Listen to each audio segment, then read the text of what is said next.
Hello, everybody. Happy 4th of July. I know this is a big celebration in the US, so I want to welcome everyone. You're all probably celebrating, cooking a turkey, having some fireworks. Yeah, no, that's tomorrow. Oh, it's tomorrow. Okay, there we go. It's tomorrow, but no, it's the holidays, right? So greetings all. I'm kind of getting all excited about Independence Day from Australia anyway. So welcome, Ryan. How are we? Good. Good evening. Good evening. Good afternoon to you. Yeah. Well, yeah, indeed. Ryan, how do you celebrate Independence Day? Do you celebrate it? Is a big celebration there in your community? Oh, here in the local town, they shoot off fireworks display that everybody goes to. So yeah, that's the big celebration around here in the Joplin, Missouri area. Beautiful. I love that. Yeah. I love Yeah. fireworks. I'm an old fireworks person from way back. I loved it when I lived in London. All Australians go to London and we travel and do that thing. But over there, they're not illegal fireworks. So you can actually let off your own fireworks. I mean, they're banned in Australia. I don't know if they're banned in the US, but anyway, in the UK, they're not. So we would have these nights called Burns Night, I think they call it there in the UK. And we'd all, let off fireworks in the park. And it was like, oh my goodness, it was extraordinary. It was so much fun. Yeah. So enjoy your fireworks display. Darcy, how are we? Welcome, my darling. Where are you?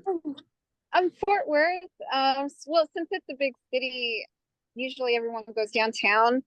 But I'm further out from the city, and so everyone just barbecues here in their backyard. And in fact, this morning, some kind of explosion happened a few houses down. There was a fire from that. Probably they were, having a cookout already. So it's just everyone's on high alert. High alert, absolutely. We don't want any fires started from these fireworks. But welcome, my darling. Ines, hello. Freya, hello. Do you want to unmute yourself?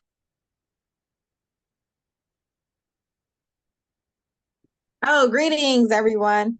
So tomorrow I'm just gonna have pretty much the day off, and I may or may not cook outside, like do a little cookout kind of thing.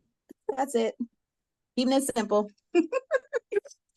Simple. I just want to see how you celebrate it. I always love seeing how people celebrate these festivities and events, and it's a big event in the US, and I think it's great. It's kind of, we can tie it into a concept of freedom and new beginnings, and if we relate that to the fertility process. So I might make a start. So just remember to stick around to the end. Please always, unmute yourself, turn your video on. I'm a people person. As you know, I feed off your energies, and ask me your questions. So this evening, I'm going to be talking about mindset and manifestation for optimal fertility. I'm going to be diving into some practices and how we can use, embrace a positive mindset to enhance your chances of conception. If we look at mindset, it's a key part. And, sometimes, I can be going down lots of rabbit holes, and it can be just that missing piece of the puzzle to the whole fertility picture. And it's so insidious because often we can't kind of analyze the mind. I'm not a psychologist. This is the part of my business that, I'll often refer this out. But I love bringing in some of these psychological tools that I've learned in workshops to, help boost your mindset and your confidence in this journey. Because as cliche as it sounds, like, let's face it, your mental well-being can have a huge impact on your physical body, your health, your fertility, and just your overall quality of life. So that's why I really wanted to lift the vibration for this 4th of July, Independence Day. And also, like last week, we spoke about glyphosate, and it was kind of a downer. And so it's like my job as your practitioner is to, and my duty of care, to take care of you after I've dropped a big bombshell on you, is to lift us all up, and let's just kind of boost our energy levels and our positivity. So if we look at just having a positive mindset, how you feel. Like, if you're not feeling good, like, let's even relate it to you know, when you've got a cold or a flu, you feel down, all right? So, you know, just by having a positive mindset, you know, it's going to boost the immune system. It's going to, you know, improve your stress, like in, you know, your ability to handle stress, not, I mean, add stress, but improve your ability to manage stress. And also, if we're doing that, all right, it's going to help our hormones and our fertility health, you know, as a byproduct. So if we look at the mind-body link, like it's all backed by science. That's the beauty of it. And you know, your physical health and your mind, it's literally a two-way street. So one impacts the other and vice versa. You know, it's all connected. And once we know this, you know, let's start to look at what the research shows us. It can reduce our mental health, our stress levels, can reduce depression, anxiety, lower the risk for disease, and increase serotonin. So let's just look at a couple of studies. I like to throw some studies into my talks, so you've got some links and some reading to do after the talk. A famous PubMed study in 2011. I like this one because it's a funny one. It's a famous study. It's mind over milkshakes. Now, stay with me on this one because it's about the mindset. It's not just about the nutrients because it determines the ghrelin response. Now, ghrelin is actually a hormone and at high levels tells your body when you're hungry.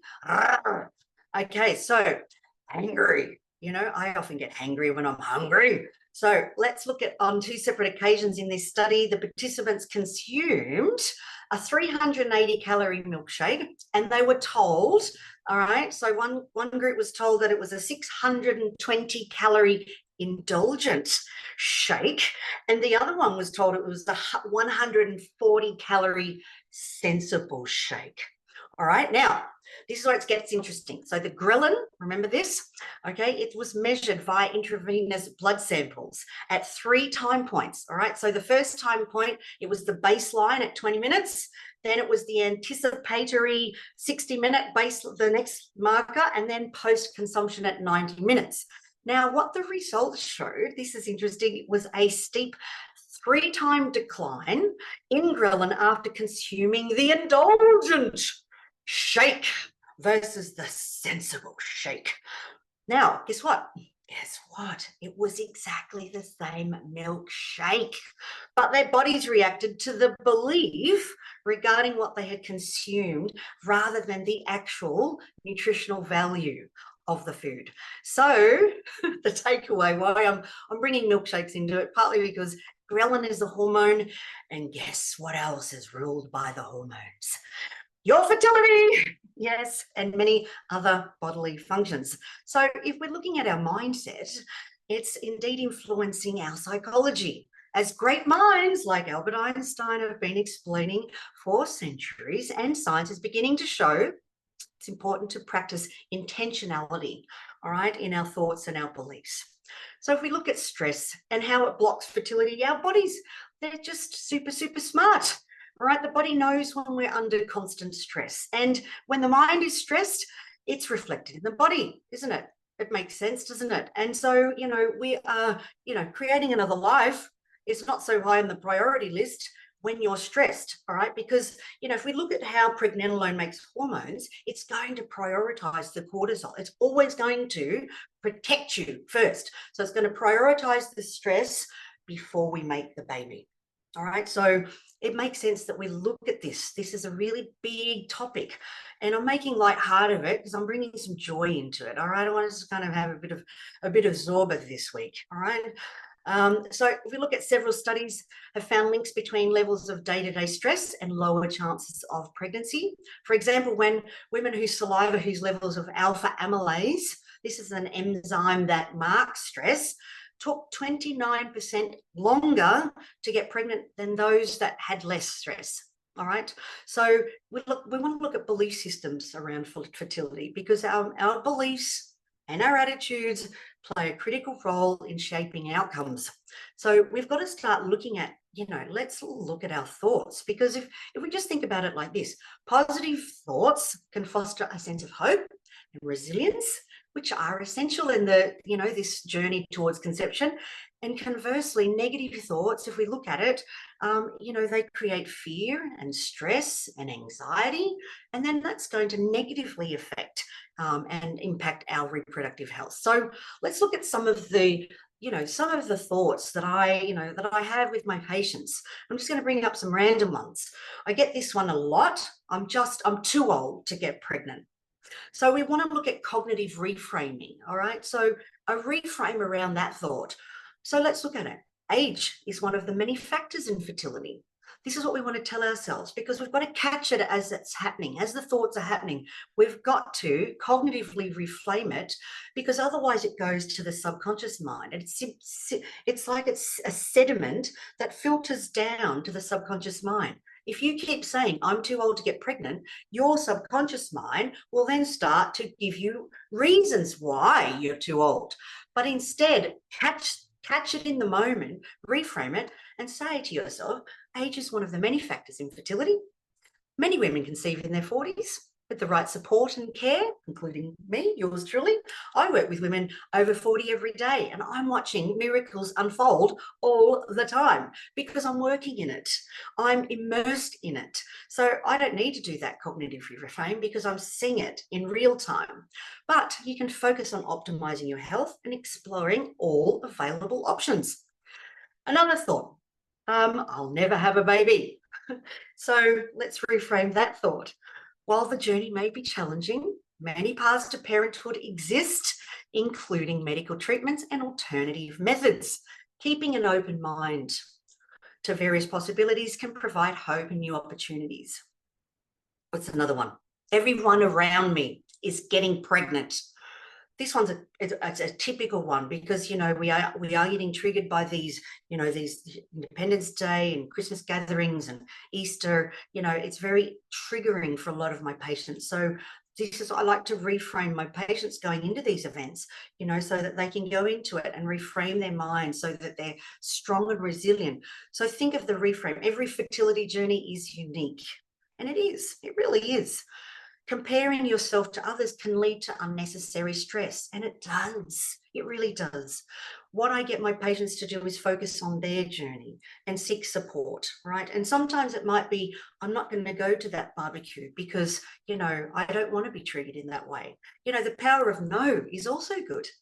All right. Use no. It's really, when you say no to things, you're saying yes to yourself, which is really powerful. Another thought that we want to reframe. I've had a miscarriage. It will happen again. How do we reframe this thought? So a previous miscarriage does not predict future outcomes. You've got to tell your mind, because your mind needs direction. Otherwise, it's going to control you. You need to harness the power of your mind. So that's where the cognitive reframing is good. So many women go on and to have healthy pregnancies after a loss. I have coached many women through miscarriages and recurrent miscarriages. This is one of my specialties in my fertility coaching, and I love watching women that have suffered. I'm talking multiple losses. I had one patient, she'd had 15 losses in a row. And, she now has a beautiful little girl, and her husband didn't even believe in the fertility coaching or the process. And Mindy, I love Mindy and her story of resilience and hope, because she actually believed in the power of her body. And she was really wonderful and instrumental in adopting this cognitive reframing, even when her husband didn't believe it. So that was amazing to watch. And last one, I should have tried to conceive earlier. So a cognitive reframe around that. It's natural to have regrets, but focusing on the present and what can be done now is more productive, isn't it? Makes sense. Let's look at another concept in psychology. I love psychology. I wish I had another lifetime to study the power of the mind, because it's so powerful. I mean, we were only using 10% of our minds. All right. So there's 90% underneath. It's like an iceberg. So let's look at distress acceptance. This is a concept in psychology. It involves acknowledging and accepting emotional distress without trying to change it, without trying to avoid it, without trying to escape it. Isn't that amazing? Now, this approach is rooted, and I did some acceptance and commitment therapy training on mindfulness, and I loved this concept. That's why I'm bringing it to you.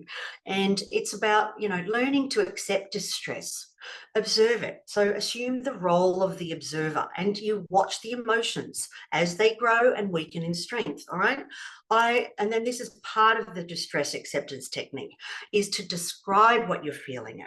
Describe as you're feeling it, describe the physical sensations with rich and vivid detail. Give it a taste, give it a texture. Where do you feel in the body?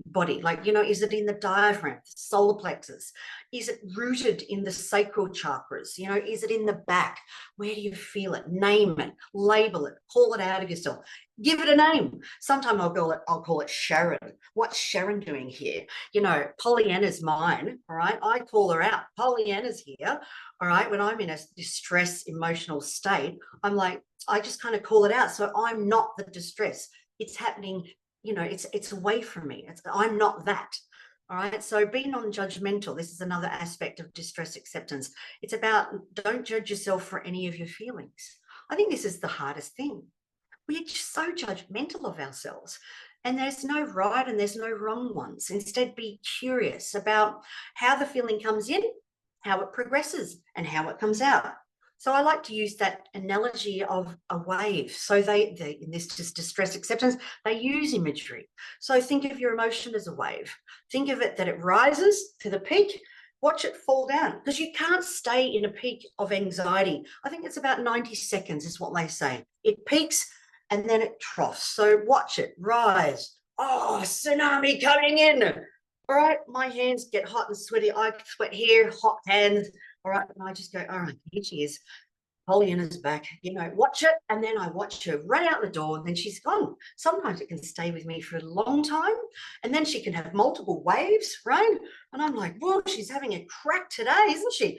All right. But part of it is then the mastery of the breath with the distress acceptance, taking a few long, deep breaths. All right. And we're going to do a little bit of this further on as I get through the talk, because we want to give your body oxygen. It helps us to ventilate and ride these waves. And then it brings us back into the present when you become aware of your breath. All right. But the beauty of distress acceptance, which I love, it reduces the stress. It improves your emotional well-being. It enhances your relationship dynamics, because you can get your partner to walk you through distress acceptance. Darling, you can see when, your partner cannot see the wood for the trees, help them through it, that guide them, get them to name it. Where do you feel it in the body? So it's great, because when we can become each other's best friend through this process, it's going to enhance that closeness. And that's what it's all about, really. It's about getting back into that mind-body connection, and then focusing on values and goals. So it really is powerful. So let's look at manifesting for fertility health. So stress is inevitably going to be part of daily lives. It's just everywhere. We all have to manage stress. So having a strong mindfulness practice is one of the best ways to manage stress. And with the right shifts, we can make our dreams and we can turn them into reality. So studies have shown when you practice mindfulness over a period of time, it actually creates observable and measurable changes in the brain. Joe Dispenza, my hero of all time, his book, You Are the Placebo, he's got all the scientific data, all these scans, brain scans, MRI scans. He actually tests his subjects going into his workshops. So, that's an amazing book to read. If you haven't read that, You Are the Placebo, Joe Dispenza, check him out. But let's look at a PubMed study in 2018. It's called Coping as a Mediator of the Relationship Between Stress Mindset and Psychological Stress Response. This is a pilot study. And it found that those with a stress is enhancing mindset, as opposed to stress is debilitating mindset, have fewer psychological stress responses like anxiety, depression, and anger. All right. So there is never more an important time to be intentional about mindset when you're preparing and surrounding your life for a baby. So what does it look like? So it can look like, what can mindset look like for us? It could be, you know, let's look at a gratitude practice.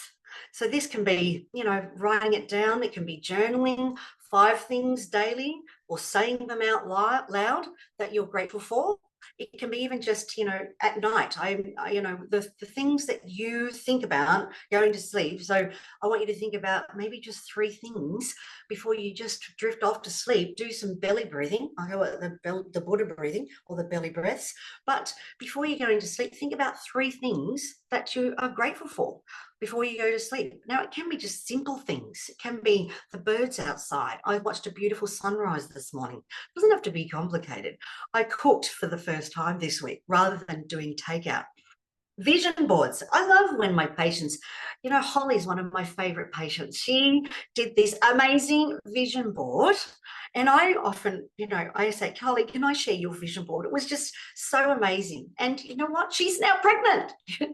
She's almost, I think, in her 2nd trimester. That's right. But her vision board, she moved in that direction. She looked at it. She kept updating it. And it's so beautiful.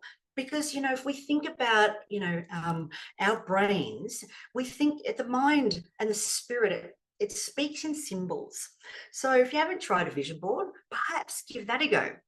Daily mindset practices like visualizations and affirmations. I'm going to do this towards the end. All right. I'm going to take us through 2 of these processes. But journaling, I think this is really important for clarity and positivity. It's great for us as women. You know, our hands connect to our heart. So when you write things, we're expressing through the heart. So it doesn't have to be a long thing. It could be just, you know, you might use some journal prompts to help explore and transform negative thoughts. So journaling, buy yourself a journal. It might be just take advantage of the moment to try something new from today, something that you've learned from today. It could be even a regular meditation practice. So this will help deepen not only connection to yourself, but to others. So it could be even just imagining the storm rolling in, you know, the high seas of emotions and thoughts and feelings. And after your meditation, the ocean is calm and the sun is shining. All right. So a little meditation every day is key to a healthy mind. So I'm going to take you through a little meditation towards the end. But mindfulness is just so powerful, and it's a special way of paying attention to what's happening around you and in you. In Chinese medicine, we have a saying. I love this saying. Thoughts are seeds we plant in the soil of our bodies. Let me say that 3 times. Thoughts are seeds we plant in the soil of our bodies. Thoughts are seeds we plant in the soil of our bodies. It's a powerful, powerful saying, because our thoughts create feelings, and negative thinking can lead to stress, depression, and anxiety. And the power of our minds can help shift and affect our health and well-being. So if you just take a moment, think about, what are your thought patterns right now? What are they? Are you feeling hopeful? Are you feeling cynical? Are you feeling worried? I'm feeling good today. I've had a beautiful walk with my husband. I've watched the sun come up. My thoughts, I'm feeling really empowered. And so, I mean, these are things that we want to look at the thoughts. And you're not always going to be in a positive state, but it's about, can we practice that distress acceptance? Can we observe it? But honor that.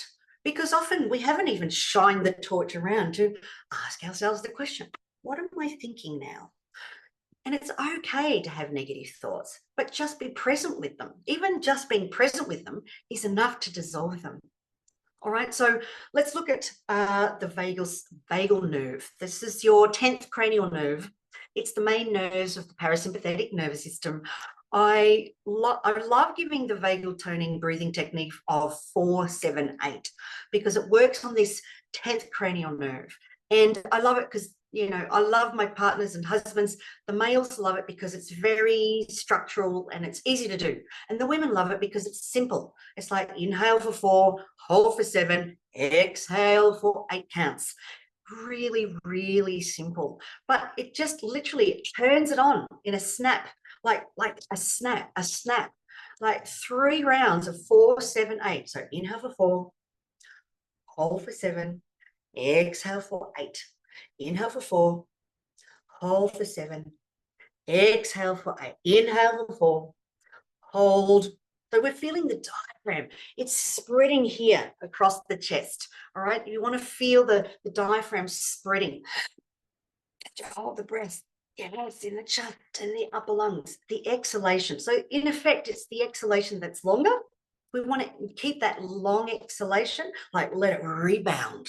Like I think of a slippery dip. I think I'm sliding down a slippery dip as I exhale. But it's called vagal breathing. All right. And it's 3 rounds of that can shift you from fight and flight into rest, nest, digest. So let's try these techniques. Part of it is like being active in the toolkit. So which thing are you going to pull out of the toolkit? Distress acceptance, 4, 7, 8, mindfulness, gratitude, like already we've got some great techniques. So I'm going to walk us through some fertility affirmations. I'm going to give us another beautiful technique. It's called the havening technique. It's a form of psychosensory therapy that utilizes touch to evoke a response in the brain. And it alleviates stress, anxiety, trauma. And this trauma can be related to something you don't even know about. You've got to remember our amygdala brain is just got a lot of memory there. All right. Now, this technique gets access to the amygdala, right? This is the super controller of the brain. Most of the time we're in the prefrontal cortex of the brain. All right. But the amygdala brain, this is our reptilian brain. This is what protects us. So this is like the subconscious stuff. All right. Now, this technique gets access to that. So it's 3 techniques. All it is, all right, and I'm going to show you what the techniques. This is the first technique. We stroke the face, really light. Stroke the face. Dolly, like really butterfly tips, yeah? Lightly stroking the face. First exercise. Second exercise, we're stroking from the shoulders down the arms. They sweep down the arms to the wrists. Okay, we sweep down the arms, and it's evoking that response in the brain. It's aiming to, turn on that amygdala brain, and then we start to reprogram. And then the third exercise is lightly touching and stroking. Now, when I actually do this personally, because I suffer from anxiety, have all my life, it's just been my little friend that I've carried with me. Anyway, when I do this technique, I can feel the anxiety come up to the surface. That means you're doing the technique well. All right. So if your trauma comes up and you're feeling like, oh, I'm not feeling good through this, just keep going. So I'll often find the anxiety will come to the surface. It's there with me. Keep going. Just keep doing the practice. Keep saying the affirmations. So I'm going to walk us through this.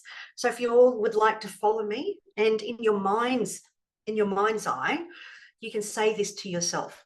All right. So I'm worthy of becoming a mother.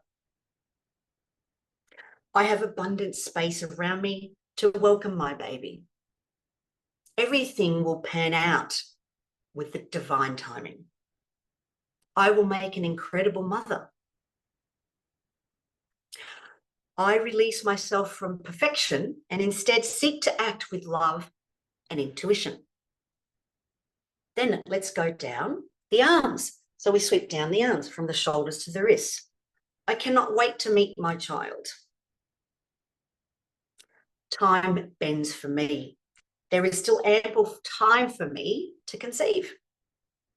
I've got this. I will hold a baby in my arms. My body is healing. My body is powerful. I truly and deeply love myself. All right. And then the third exercise. All right. We're going to stroke the hands, lightly touching. There is more to this than my battle. I am not my struggle. I take the time to nourish my body.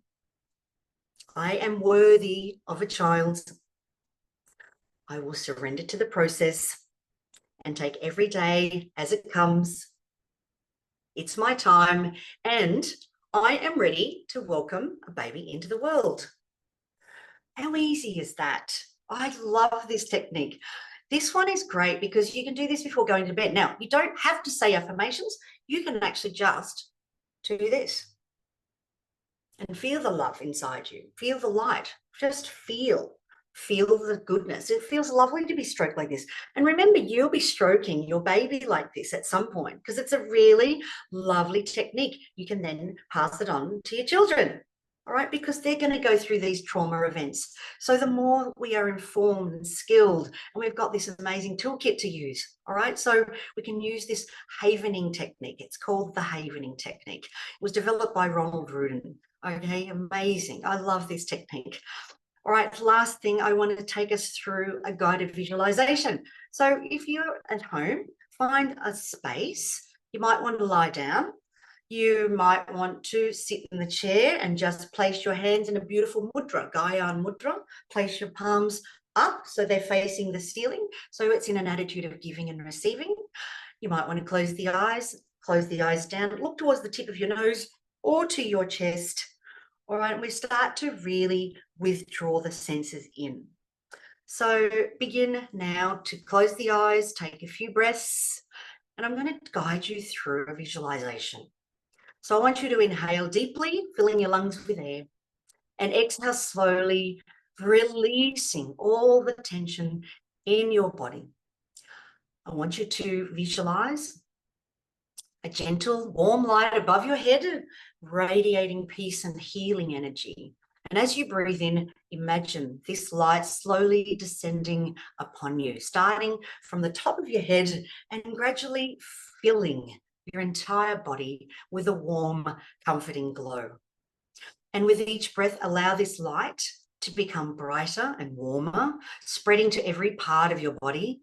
Feel it as it touches your skin, your muscles and bones, bringing relaxation and peace. Let it flow gently, reaching your abdomen and pelvic area, the center of your fertility and creation. Picture this light as a nurturing force surrounding and protecting your reproductive organs. Imagine it enhancing the health and vitality of your entire reproductive system, creating a welcoming and nurturing environment for conception. Visualize your ovaries, your fallopian tubes, and your uterus being bathed in this healing light, enhancing their strength and readiness for a healthy conception. Now focus on the intention of your journey. See yourself moving through this process with calmness and confidence. Imagine your body responding well and the optimal conditions for conception being present. Visualize a future scene where you will receive the positive news about your conception. See yourself filled with joy and gratitude. Allow the feelings of hope and happiness to permeate through your being, reinforcing the positive outcome you desire. Continue to breathe deeply, basking in the warm, healing light and the positive feelings it brings. Stay in this peaceful state for a few minutes, letting the visualization deeply imprint on your mind, your body, and your spirit. And when you feel ready, gently bring your awareness back to your surroundings. Wriggle your toes and your fingers and slowly open your eyes. And then just take a moment to ground yourself. And then carry this sense of peace and positivity with you as you prepare for a healthy and smooth conception, trusting in the journey and your body's capability. So as we wrap up today, remember that your mind and your body are powerful allies in the fertility journey. And we want to cultivate a positive mindset, practicing gratitude, embracing mindfulness and manifestation practices. That way you are not just nurturing your fertility, but you're nurturing yourself. So really it's the birth of you. The baby is an end product, but this journey to parenthood is the birth of you. So I know it can be challenging, but with the right mindset, you can turn every obstacle into an opportunity for growth and transformation. I've got a little phrase that I've come up with, and I love this little phrase because I want you to think of it like this. Your thoughts are the seeds, your mindset is the soil, and your dreams are the sunlight. And together they cultivate the garden of your fertility. Believe, nurture, and watch your miracle bloom. So thank you. Have a wonderful evening. Have a wonderful celebration. I'm going to open up the Q&A. Anybody want to ask me a question? Darcy. Darcy, you're not on. Can you unmute yourself? I can't hear you. Yeah. You said the havening technique was by Ron Gruden, is that right? Yeah. Ron Gruden. Okay. Is he like a psychologist or what is he? Ronald Rudin. Yeah, developed by him. Yeah, I'm not sure his exact credentials, but Okay. yeah, he may be a psychiatrist or psychologist. It's a technique developed by him. So I don't have the backstory completely on that. I just know the technique, it works. But yeah, Okay. let me know. Whoever he is, thank you, Ronald. Amazing. Thank you. I've stolen one of your techniques and I'm loving it. Now, I'm just getting a message from Breya. So glad to see you. Thank you for hosting. Okay. Could you please repeat the last mantra? Oh, yes, of course I can. All right. So the last mantra, all right, I might just put it in the chat for you. Your thoughts are seeds, your mindset, the soil, and your dreams, the sunlight. Together, they cultivate the garden of your fertility. Believe, nurture, and watch your miracle bloom. I came up with that because I'm always looking at ways to, let me just put that in the chat for prayer. Thank you, my darling. Any other questions, Darcy? Yeah, I actually have one question, and so it's a question that is always popping up every few weeks or so, but every once in a while, like, I'll start working out and I'll pull a muscle and I'll be like, oh man, I ruined it for this 90 days. And it just kind of brings me down after I'm like, let's go for it. And then I just was like, I pull, and now I pulled a muscle. Now I got sick. Now now I had a stomach ache. I ate too much this meal. And so every little thing is just like pulling me down. And I'm trying to, my mindset is like, I'm going for it anyway. Yeah. What do you do about those kinds of letdowns? What a great one for you. I love this one, Darcy, because here we are in the moment. Here we are. We can coach you through a cognitive reframe. And basically, I love this one. This is happening for me, not to me. So this is happening for you. So you've pulled a muscle. What is it? It's happening for you, not to you. So it's encouraging you to rest through the process. So it could be, all right, you're wanting to push through with the ego mind. This is happening for me, not to me. So then when you can reframe that as a thought, what's happening for you? What did it do? Pulling you back. What can you change? Can I cook something better tomorrow night? If my gut's playing up, how do I support it? What does my body need? It needs some more probiotics. It needs some bone broth. Maybe I need to roast some vegetables and get some earthy things so I can cultivate and get that biodiversity with the microbiome. You see what I'm saying? Just by that thought alone, this is happening for me, not to me. Mm-hmm. That's a powerful one. Right. But then it still kind of sets you down like, okay, well, I guess I'll just wait for my next cycle to start my 90-day, Yeah, that's the excuse. All right. So I want you to think, now we're going to work you through it. I'm going to put you on the spot. Think of a cognitive reframe for me with that. So I guess for me, I'm like, well, the way it works, like what I do is, and I don't know if this is the right way or even a good way, but I'm like, okay, so just kind of like you said, this is happening for me, not to me, but I'm like, so this had to happen. So I know not to, or I know not to do it again, or I know how much to, push myself on my next workout. And, I don't know. That's just the only thing that works for me. So I think you're working through this beautifully. I think you're actually cognitively reframing. I think you're being too hard on yourself. That's my opinion.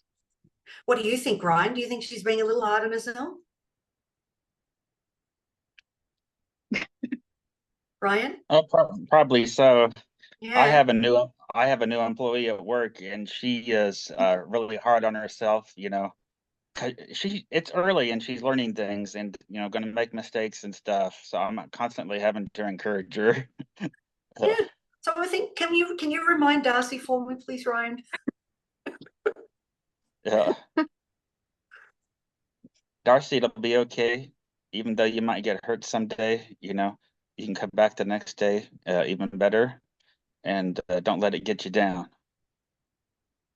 Thank you. This circle of sharing. See, I'm creating doctors here. You're all just becoming amazing therapists, and that's what I want us to become. I want us to be able to coach ourselves through this. So this is where we get our partners to help us with the cognitive reframing. All right, because sometimes we can't see it. And Stephen's amazing for you. He's very logical for you. He's brilliant at the cognitive reframe. I mean, that's Stephen's amazing partner for you. Well, because okay, so I'm working out. I'm trying this new move. I'm trying ballet bar, and I'm working out this new move, and it turns out that I pulled a muscle on both my thighs, and so I'm just like, oh my gosh, and I kind of freaked out because for most of the day I didn't realize it was that bad until I took a midday nap, and I didn't realize why I took a nap because that was very unusual for me to fall deep into sleep and then wake up like I slept a whole night. And so I was just like, what is going on? And the next day I find out like my muscles are immensely sore. His response to that was, well, there's two things you have to remember. One, you're going to get over it. And I forgot the second one, but it was kind of somewhere along that line. So that's exactly what I needed, because I was almost like panicking, like my body must have been releasing all these like pain relieving hormones until I just zapped out, So I was just like, and that's when I realized, I was like, that probably was more serious than I thought. So, tender loving care, more self-care for you. So an Epsom salt bath, legs up the wall, our lovely Viparita Karani legs up the wall. I give this to all my patients. This pose, the inverted leg. We all know this pose. It's a great restorative when you're tired and fatigued, because it's going to help with the DOMS. We call that delayed onset of muscle soreness. So you're getting the DOMS. So again, it's your body working for you. It's actually pulling you up, giving you that cue to rest. All you need to do, Darcy, is listen. This is where the mindfulness comes in. It's just being present. Ask yourself, what does my body need in this moment? Even when the doubts come in, all right, when the thoughts are coming in rampant, what's this thought? Mate, here's a journal prompt. This is when you go, right, let's write this thought down because it's just annoying, all right? I'm having these regular thoughts. There's your journal prompt, all right? Let's journal for that and find some whether we do distress acceptance around it, whether we, what is the body asking for? What's going to be in the toolkit around that thought of missing this cycle? How do we pull out the tools that you've got and actually step into the work? Because it requires courage to do the work. It requires courage to step in and reframe these negative thoughts. So, courage is a high vibration. So I want you to all find the courage within yourselves and, roar at it, because often it's just a thought. Ines, do you have any questions? Well, I don't have any questions, but I just wanted to add that, my journey, this has been my journey for 11 years. So because it's been so long, I've had to go through so many mental battles. And so it's interesting because I would say I am in a pretty good place right now, even though it's still the highs and the lows. And I'm constantly always trying to reframe my mindset because of some of the things that you talked about earlier, the age, the whatever the case may be. But I feel like as long as I've been going through this, if I just keep on going on, if I just keep it going, I know that it will happen. So that's the way I look at it. So I just keep it moving. I just keep it moving. So yeah, it's interesting. It's very, very interesting. I feel like I can write a book. Well, perhaps you should, Annette.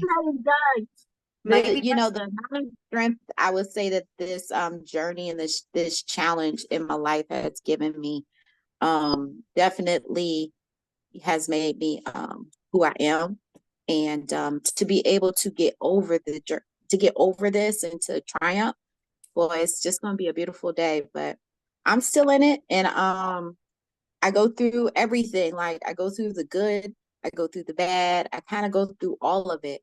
But I'm still here, so I think I'm doing pretty good. So if I feel like I'm still here. So And and that's all I want to say. I love this. I think I'm going to conclude on that note, because that is the wisdom that I want you to remember. That stay in the game, stay in the present moment. Let the past go as much as you can. Just be present. Keep one step going one step in front of the other, one breath, one day at a time. Thank you, Ines, for sharing. I think you should write that book. Beautiful. So thank you, everybody. Thank you for joining me. I will see you again next week. Enjoy the 4th of July. Enjoy your celebrations, and let those sparklers fly. Take care. Bye. Okay, thank you. Bye-bye. Bye, Ryan. Bye, Darcy. Bye, Priya. Thank you.